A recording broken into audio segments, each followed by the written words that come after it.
नमस्कार श्रोते हो. सर्व दत्तभक्तांना माझा नमस्कार. श्री हरिभाऊ जोशी नेटुरकर भाऊ महाराज लिखित श्रीपाद श्री वल्लभांचे संक्षिप्त चरित्रामृत आपण ऐकत आहात. मागील व्हिडिओत अध्याय 16वा आपण श्रवण केलात. या व्हिडिओत अध्याय 17वा आपण श्रवण करावा ही विनंती. पुन्हा एकदा सर्वांना नमस्कार. श्रीपादराजम शरणम प्रपद्ये. अध्याय 17वा. श्रीपाद श्रीवल्लभांचा दिव्य उपदेश.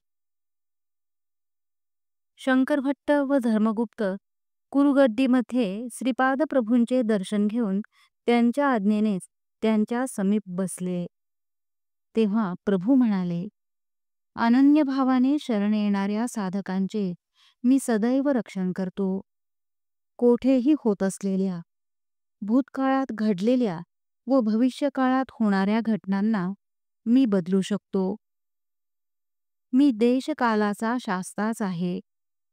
तुमच्यातील चैतन्याच्या संस्काराच्या दर्जानुसार तुम्हाला माझ्याबद्दलचे ज्ञान होईल.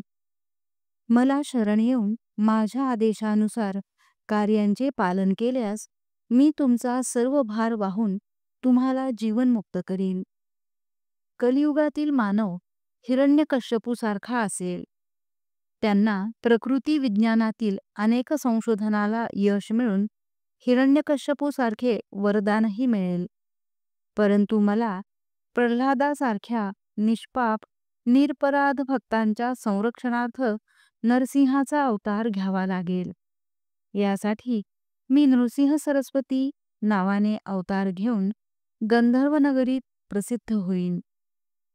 एवढे बोलून श्रीपाद प्रभू ध्यानस्थ झाले व आम्हाला सुद्धा ध्यानात बसण्यास सांगितले. एकदा श्रीपाद प्रभू पिठापुरात त्यांच्या आजोबांना म्हणाले, ईश्वराच्या अमोघ संकल्पाची कल्पना कोणीच करू शकत नाही. परमात्म्यात विलीन झालेला जीवात्मा सुपीक जमिनीत पेरलेल्या बीजाप्रमाणे असतो. परमेश्वराच्या इच्छेनुसार त्याला शरण आलेले जीव कारणदेह घेऊन पुनर्जन्म घेतात व दैवी कार्य संपन्न करतात व पुनरपी परमात्म्यात विलीन होतात. संबोधन कोणत्याही नावाने केले तरी सर्वांमध्ये एकच आदरणीय प्रेमळ करुणायुक्त चैतन्य असते. मला साध्य किंवा असाध्य असे काहीच नाही. सर्व देवतांमध्ये मीच आहे.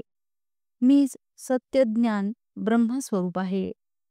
जो साधक निर्मल भावभक्तीने आराधना करतो, जीवनाचा सारा भार माझ्यावर सोपवितो, त्याचा योगक्षेम मीच चालवतो. माझे चरित्र पारायण करणाऱ्यांना अभीष्ट सिद्धी प्राप्त होते. भविष्यात आर्यवंशी भारताचा राजा होईल.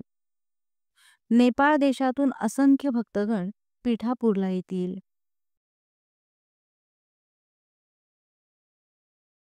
या स्थानाच्या नूतनीकरणात भूमीतून मृण्मय पात्र मिळेल. पिठापूर या क्षेत्री निर्माण होणाऱ्या महासंस्थानाच्या देवकार्याला धनसेवा करण्याचे भाग्य केवळ पूर्वसुकृताने लागते. पीठिकापुरम येथे माझ्या संस्थानाशी संबंधित कोणत्याही सत्कार्यात सहभागी होणाऱ्या भक्तांना मी सर्व बंधनातून मुक्त करेन. श्रावण शुद्ध पौर्णिमेस माझ्या सानिध्यात जो साधक येईल त्याच्या भाग्यात महापुण्य लिहिले जाईल. या सर्वांना मी स्वतः प्रमाण आहे. सूर्याने सूर्याची साक्ष कशी द्यावी. श्रीपाद श्रीवल्लभांचा जय जयकार. अध्याय 17वा समाप्त. यानंतरच्या व्हिडिओत अध्याय 18वा आपण श्रवण कराल. नमस्कार.